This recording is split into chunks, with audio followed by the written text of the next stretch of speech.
Muy buenos días, bienvenidos a su segmento Consultando al Pastor. Como cada jueves, su servidor Francisco Custodio va a responder aquellas preguntas que ustedes han formulado. En algunas ocasiones son varias preguntas porque las respondemos rápido. En algunas ocasiones solamente podemos responder una pregunta debido a la complejidad de la pregunta. Y en la mañana de hoy nosotros tenemos una pregunta que sin lugar a duda entiendo que es la más difícil que nos han formulado en el tiempo que tenemos haciendo el segmento. Y la pregunta es la siguiente: ¿qué es o quién es lo que al presente detiene la manifestación del anticristo? ¿Qué o quién es lo que al presente detiene la manifestación del anticristo? Si quieren poner la pregunta de otra manera, ¿qué o quién es lo que impide en el presente que el anticristo se manifieste? Para nosotros responder la pregunta tenemos que ir necesariamente a la segunda carta de Pablo a los Tesalonicenses, capítulo 2. Segunda carta de Pablo a los Tesalonicenses, capítulo 2.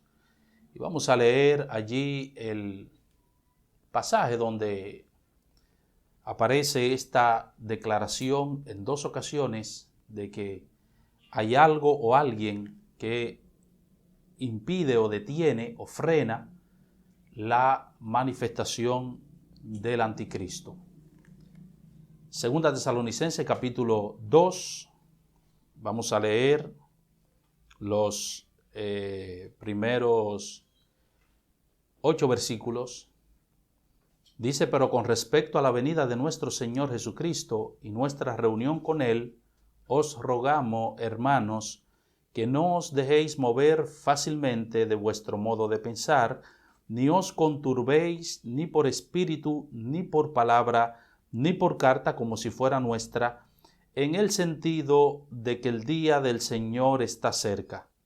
Nadie os engañe en ninguna manera, porque no vendrá sin que antes venga la apostasía y se manifieste el hombre de pecado, el hijo de perdición, el cual se opone y se levanta contra todo lo que se llama Dios o es objeto de culto, tanto que se siente en el templo de Dios como Dios, haciéndose pasar por Dios. ¿No os acordáis que cuando yo estaba todavía con vosotros os decía esto? Y ahora vosotros sabéis lo que lo detiene, a fin de que a su debido tiempo se manifieste, porque ya está en acción el misterio de la iniquidad, solo que hay quien al presente lo detiene, hasta que él a su vez sea quitado de en medio. Y entonces se manifestará aquel inicuo, a quien el Señor matará con el espíritu de su boca y destruirá con el resplandor de su venida. ¿Qué o quién es lo que al presente detiene, frena, impide que el anticristo se manifieste? Todos nosotros sabemos que vendrá la apostasía, que ya ese misterio de iniquidad que está en acción, que ese espíritu anticristiano que ha estado presente desde la misma formación de la iglesia, sabemos que culminará con la manifestación visible de un personaje llamado el anticristo, al que la Biblia le llama el anticristo. Aquí Pablo le llama también el hombre de pecado, le llama también inicuo, pero también en otras ocasiones se le llama el anticristo. Que eso está en acción, que ese misterio de iniquidad va a tener esa apostasía, tendrá su manifestación plena con la aparición de este hombre llamado el anticristo. Ahora, ¿por qué el anticristo no se ha manifestado todavía? Ya ese misterio está en acción, dice Pablo aquí, desde la época que él escribió esta epístola, desde la época del primer siglo, desde el primer siglo ya Pablo está diciendo ese misterio está en acción. Juan dice también que ya ustedes han oído que el anticristo viene, pero ya han salido por ahí muchos anticristos, o sea, ese espíritu anticristiano está ya, dice Juan, pero el anticristo viene, se va a manifestar. Pero ¿qué es lo que detiene? ¿Qué es lo que impide que ese anticristo se manifieste? Bueno, se han propuesto, se han dado, de acuerdo a la interpretación de este pasaje, se han ofrecido varias personas o cosas como lo que detiene la manifestación del anticristo. Y no vamos a hablar obviamente de todas ellas, solamente mencionaremos algunas de las que son más comunes y que le van a sonar a ustedes muy familiares. Por ejemplo, algunos nos dicen que lo que detiene la manifestación del anticristo es la gracia de Dios, que lo que detiene la manifestación personal del anticristo es la gracia de Dios. A lo que nosotros debemos responder que obviamente Dios en su gracia, en su misericordia para con nosotros, Él restringe y frena la maldad. Y eso es un acto de gracia, es un acto de misericordia de parte de Dios. Sin embargo, si nosotros decimos que es la gracia de Dios, es muy probable que nosotros no estemos haciendo justicia al texto, porque en el texto lo que detiene la manifestación del anticristo no solamente se presenta como una cosa, sino como una persona.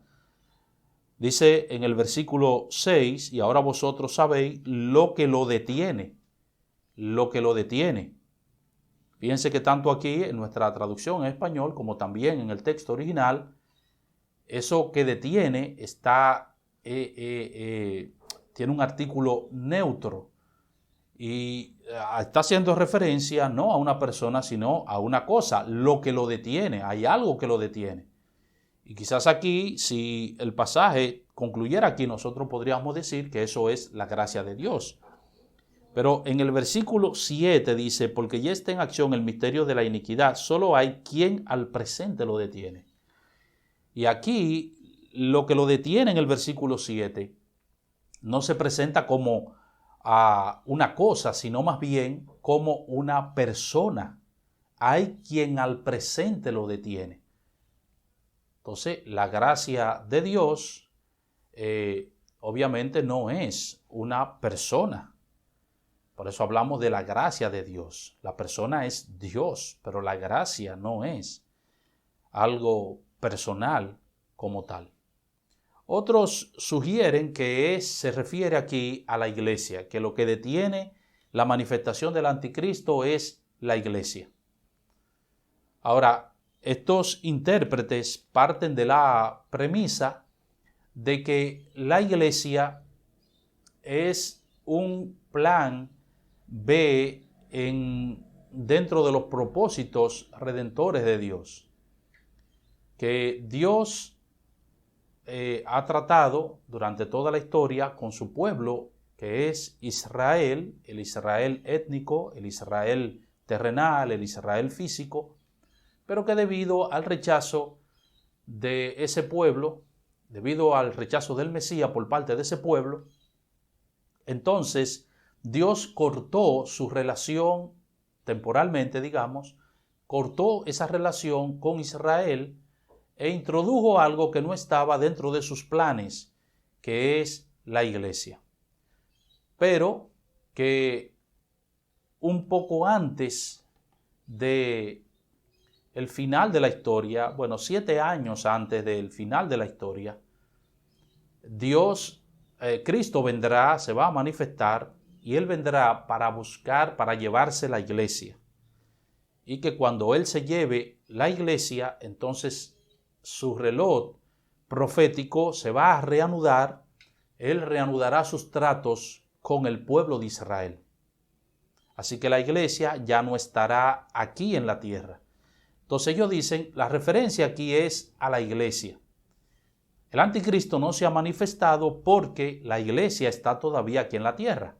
Cuando Cristo venga, se produzca el rapto, la iglesia sea llevada, entonces aparecerá el anticristo. Y por 3 años y medio, el anticristo, dependiendo del punto de vista de quien lo plantee, por 3 años y medio, el anticristo va a ofrecer paz al pueblo de Israel, hará una alianza con el pueblo de Israel, y luego entonces, después de esos 3 años y medio de abundancia, paz, relativa paz, entonces comenzará el periodo de la tribulación, la gran tribulación o la apostasía. Pero ya la iglesia no estará presente. Por eso lo que detiene la aparición del anticristo es la iglesia. Una vez que la iglesia sea arrebatada, entonces aparecerá inmediatamente el anticristo. Esa es la interpretación que ofrecen algunos de este pasaje. Y ahora vosotros sabéis lo que lo detiene, a fin de que a su debido tiempo se manifieste, porque ya está en acción el misterio de la iniquidad, solo que hay quien al presente lo detiene, hasta que él a su vez sea quitado de en medio. Y entonces aparecerá aquel inicuo a quien el Señor matará con el espíritu de su boca y destruirá con el resplandor de su venida. Ahora noten 2 detalles importantes por lo que yo descarto esa interpretación aquí, de que la referencia es a la iglesia, que es la iglesia que detiene la manifestación del anticristo. ¿Por qué? Miren que en el versículo 7 dice, porque ya está en acción el misterio de la iniquidad, solo que hay quien al presente lo detiene, hasta que él a su vez sea quitado de en medio. Él a su vez sea quitado de en medio. Si es la referencia es a la iglesia, entonces ¿cómo utiliza aquí un artículo, un pronombre, masculino? Dice él. Debió decir hasta que ella a su vez sea quitada de en medio, si la referencia es a la iglesia. Pero está diciendo hasta que él a su vez sea quitado de en medio y entonces aparecerá, se manifestará aquel inicuo. Ahora, otra razón por la que tenemos que descartar esa interpretación es porque ya el Señor Jesucristo comenzó diciendo en el versículo 1 del capítulo 2 que Él no se va a manifestar, Pablo comenzó diciendo en el versículo 1 del capítulo 2 que Cristo no se va a manifestar, que Cristo no vendrá por nosotros y que nosotros, la iglesia, no se va a reunir con Cristo hasta que no se manifieste el hombre de pecado, el hijo de perdición, que primero tiene que manifestarse el anticristo para que Cristo entonces venga y luego se reúna con la iglesia. Pero con respecto a la venida de nuestro Señor Jesucristo y nuestra reunión con Él, os rogamos, hermanos, que no os dejéis mover fácilmente de vuestro modo de pensar, ni os conturbéis ni por espíritu, ni por palabra, ni por carta, como si fuera nuestra, en el sentido de que el día del Señor está cerca. Nadie os engañe de ninguna manera, porque no vendrá. ¿Quién no vendrá? Cristo no vendrá, sin que antes venga la apostasía y se manifieste el hombre de pecado, el hijo de perdición. Cristo no vendrá. La iglesia no se reunirá con Cristo hasta que no se manifieste la apostasía y se manifieste el hombre de pecado, el hijo de perdición. Eso está bien claro en el texto. Otros opinan que la referencia aquí, que lo que detiene la manifestación del anticristo es el Espíritu Santo. ¿Qué es el Espíritu Santo? Precisamente con ese mismo esquema que mencionamos anteriormente, ellos nos dicen que cuando Cristo venga y se lleve la iglesia, con la iglesia se irá también el Espíritu Santo, ya que la salvación en el periodo de la gran tribulación no será por gracia, sino que será por la obediencia a la ley. Como Dios va a reanudar su trato con los judíos, la iglesia no estará aquí, entonces ahí terminará lo que ellos denominan la dispensación de la gracia. Y la dispensación de la gracia, al concluir, entonces el Espíritu Santo no estará presente. Así que lo que detiene la manifestación del anticristo, dicen ellos, es el Espíritu Santo, hasta que el Espíritu Santo sea quitado de en medio. Esa parece una buena interpretación, pero una vez más debemos ver el versículo 6. Y ahora vosotros sabéis lo que lo detiene. Lo que lo detiene. Ahí no se está haciendo referencia a una persona, una vez más, insisto, no se está haciendo referencia a una persona. Ustedes saben lo que lo detiene, pero no se está haciendo referencia ahí a una persona. Aunque sí, en el versículo 7 se hace referencia a una persona, aquí en este versículo no se hace referencia a una persona. Además de eso, no hay en ninguna otra parte algún pasaje con el que nosotros podamos demostrar que Cristo vendrá antes de la manifestación del anticristo. Cristo vendrá, se llevará a la iglesia y se irá también el Espíritu Santo con la iglesia. No hay ningún otro pasaje con el que nosotros podamos demostrar ese argumento. Y ahora viene otra vez la pregunta: ¿qué es entonces lo que detiene la manifestación del Espíritu Santo? Bueno, yo me identifico con algunos estudiosos. Me parece que esto hace mucho sentido al texto, hace mucho sentido a la interpretación del texto. Yo me identifico con algunos estudiosos que hablan aquí de que lo que detiene a la manifestación del anticristo es obviamente Dios, es obviamente la agencia divina, el poder divino, es el poder de Dios obviamente, pero Dios usando como instrumento el gobierno humano y los gobernantes humanos. Dios usando como instrumento, porque nada puede detener, obviamente, la manifestación del anticristo, a menos que sea Dios, a menos que Dios esté detrás de eso. Recuerden que esto es un agente de Satanás que obra con un poder diabólico, obviamente, y solamente Dios puede detener eso. Como Dios está en control, obviamente, de todas las cosas. Así que no podemos descartar a Dios, no podemos sacarlo de la ecuación, pero Dios usando como instrumento el gobierno humano y los gobernantes humanos. Ahora, ¿por qué esta interpretación de algunos estudiosos con la que nosotros nos identificamos? ¿Por qué? Bueno, porque no olviden que lo que va a hacer el anticristo es establecer un gobierno mundial. Ese es el propósito. El propósito del anticristo, el anticristo va a ser un gobernante que va a establecer un sistema de gobierno mundial. Y cuando nosotros vemos todos los acontecimientos a lo largo de la historia, no solamente ahora en el presente, que podemos decir, bueno, ya el final se acerca, estamos en los últimos días, etc. Siempre la intención de los monarcas siempre ha sido gobernar el mundo entero. La intención de las potencias mundiales siempre ha sido gobernar el mundo entero. Ese es el propósito. Ese es el propósito. Y ese es el propósito, obviamente, del anticristo. Solamente que los seres humanos que han antecedido, todos los gobiernos y los imperios, todos los monarcas que han antecedido y que anteceden a la manifestación del anticristo, ninguno de ellos ha podido gobernar el mundo entero. Ha habido grandes imperios en la historia, grandes imperios.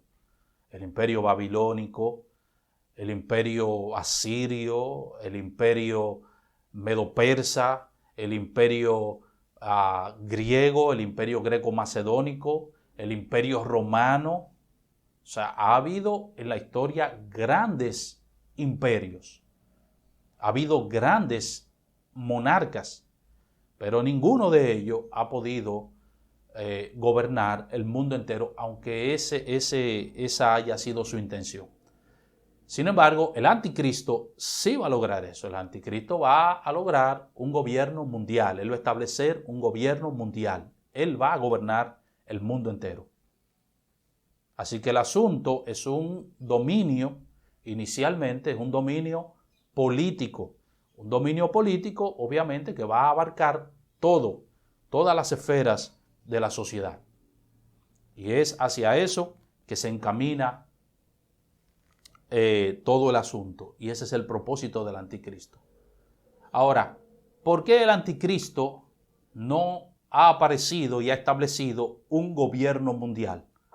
Obviamente porque hay gobiernos y hay gobernantes que hasta ahora han sido usados por Dios, obviamente para detener eso. O Dios ha usado gobiernos y gobernantes para detener esa intención del establecimiento de un gobierno mundial.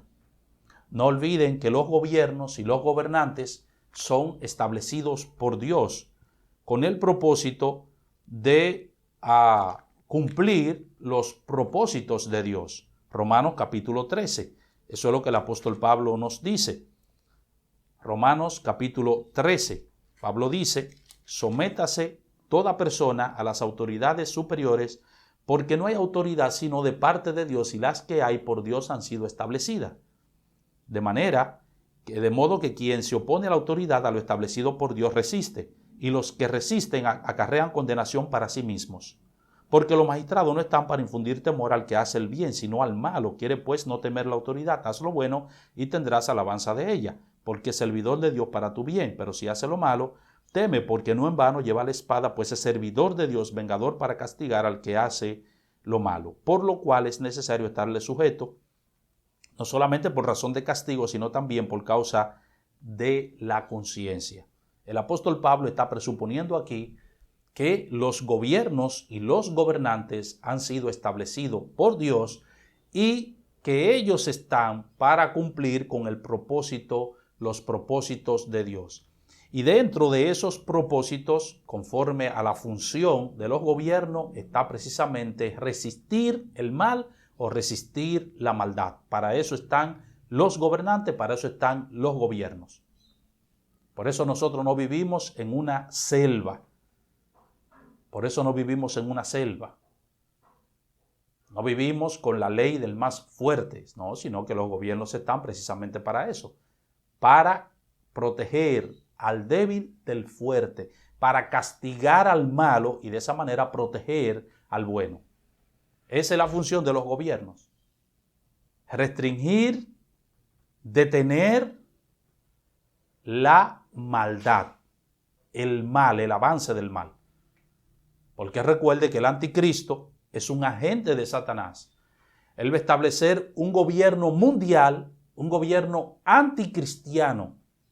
Es decir, un gobierno que está en contra de Dios, en contra de Cristo, en contra de los cristianos. Por eso siempre les decimos que hay que prestar mucha atención a esta agenda globalista de la ideología de género. Siempre les decimos que tenemos que estar al acecho, que tenemos que estar pendientes. Cómo esa agenda intenta imponerse en el mundo. ¿Cómo intenta imponerse en el mundo? A través de los gobiernos. A través de los gobiernos. Esa es la manera como esa agenda intenta establecerse en el mundo entero. Ahora hay gobiernos que le dicen, no. Aquí no me traiga ideología de género, aquí no me traiga aborto, aquí no me traiga nada de eso. Estoy en contra de eso. Y no pueden establecer eso en esos países porque hay gobiernos que resisten eso. Hay gobiernos que por diversas razones ceden. Y entonces se legisla a favor de eso. Pero eso es a través de los gobiernos. Quizás alguno está pensando, bueno, pastor, su argumento tiene sentido y lógica, pero hasta ahora no es un argumento bíblico. Bueno, vamos al pasaje ahora Segunda a Tesalonicenses capítulo 2 y veamos un detalle más para reforzar este argumento. ¿Por qué pensamos que lo detiene y el que lo detiene? Fíjese, lo que lo detiene y el que lo detiene.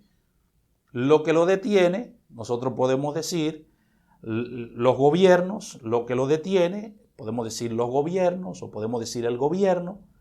Es algo impersonal hasta cierto modo, pero podemos decir el que lo detiene, podemos hacer referencia al gobernante, porque no hay gobierno sin un gobernante. Hay un gobierno, pero hay un gobernante. Ahora miren un detalle interesante aquí, con el que voy a reforzar el punto en el mismo texto. Versículo 4. El cual se opone y se levanta contra todo. No, versículo 3. Nadie os engañe en ninguna manera, porque no vendrá Cristo sin que antes venga la apostasía y se manifieste el hombre de pecado, el hijo de perdición. Esa expresión aquí, el hombre de pecado, Reina Valera lo tradujo como el hombre de pecado. Sin embargo, la palabra que se traduce ahí como pecado no es la palabra griega hamartía, que es regularmente la que se traduce como pecado en el Nuevo Testamento, sino que la palabra griega que Reina Valera traduce aquí como pecado es la palabra anomias, y es una palabra compuesta por el prefijo a, que es un privativo que habla de negación o de algo que está en contra de, y puede traducirse a sí mismo, en contra de, o sin eso, o que no tiene eso, y la palabra nomos, que significa ley, anomos o anomias, el hombre sin ley. Debió traducirse literalmente aquí, el hombre sin ley, o el hombre que no tiene ley, o el hombre que está en contra de la ley.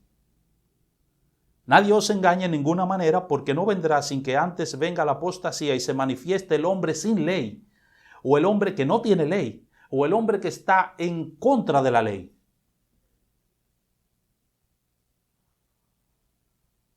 El cual se opone y se levanta contra todo lo que se llama Dios o es objeto de culto, tanto que se siente en el templo de Dios como Dios, haciéndose pasar por Dios. ¿No os acordáis que cuando yo estaba todavía con vosotros os decía esto? Y ahora vosotros sabéis lo que lo detiene. Ustedes saben que lo que lo detiene. Parece que el apóstol Pablo se lo había comunicado de manera verbal a estos creyentes en Tesalónica y ellos sabían ya. Ustedes saben ya lo que lo detiene, a fin de que a su debido tiempo se manifieste. Porque ya está en acción el misterio de la iniquidad. Y esa palabra que se traduce ahí como iniquidad es la misma palabra que Reina Valera tradujo como pecado en el versículo 3. La palabra anomos aquí. Anomos. El misterio ya está en acción, el misterio que se opone a la ley. Obviamente a la ley de Dios. Pero cuando los gobiernos establecen leyes para el bienestar de la ciudadanía, cuando los gobiernos establecen leyes según la ética y la moral, obviamente es de acuerdo a la ley de Dios.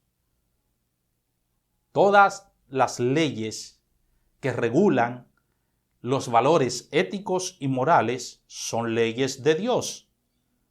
Y ahora ya está en acción el misterio de la iniquidad, el misterio sin la ley o el misterio que se opone a la ley. Solo que hay quien al presente lo detiene hasta que él a su vez sea quitado de en medio. Y entonces se manifestará aquel inicuo. La palabra que Reina Valera traduce ahí como inicuo es la misma palabra del versículo 3 y del versículo 7, anomias. Y entonces se manifestará aquel inicuo, se manifestará aquel individuo que está en contra de la ley. Así que por eso yo me identifico, repito, con los estudiosos que piensan que aquí a lo que Pablo se está haciendo referencia es precisamente al gobierno humano y los gobernantes humanos que Dios ha puesto precisamente para gobernar con equidad, para gobernar de acuerdo a los principios, a los valores éticos y morales establecidos en la palabra de Dios. Cuando esos gobiernos desaparezcan, esos gobiernos y esos gobernantes que le hacen oposición a ese misterio que ya está en acción, ya estaba en acción, desde el primer siglo estaba en acción, dice Pablo, y ha querido imponerse, está en contra de Dios, está en contra de los valores de la palabra de Dios, está en contra de Cristo, en contra del cristianismo. Cuando esos gobiernos y esos gobernantes ya no hagan oposición, entonces aparecerá el anticristo. Y obviamente estableciendo un gobierno mundial de acuerdo a sus propias normas, de acuerdo a sus propias leyes, de acuerdo a sus propios valores anticristianos que están en contra de la palabra de Dios. De todas maneras, debo reconocer que es un pasaje de difícil interpretación, una pregunta de difícil responderla, y no quiero tampoco ser dogmático en esto y decir que eso es lo que el texto nos está enseñando. Es una interpretación, es una manera de tratar de responder al versículo. Espero que les sea de ayuda, que les sea de bendición. No olviden dejar sus comentarios, seguirnos en nuestra página, dejar su comentario y dejar también sus preguntas para nosotros responderla. Ha sido un placer para mí haber estado con ustedes. Que el Señor les bendiga.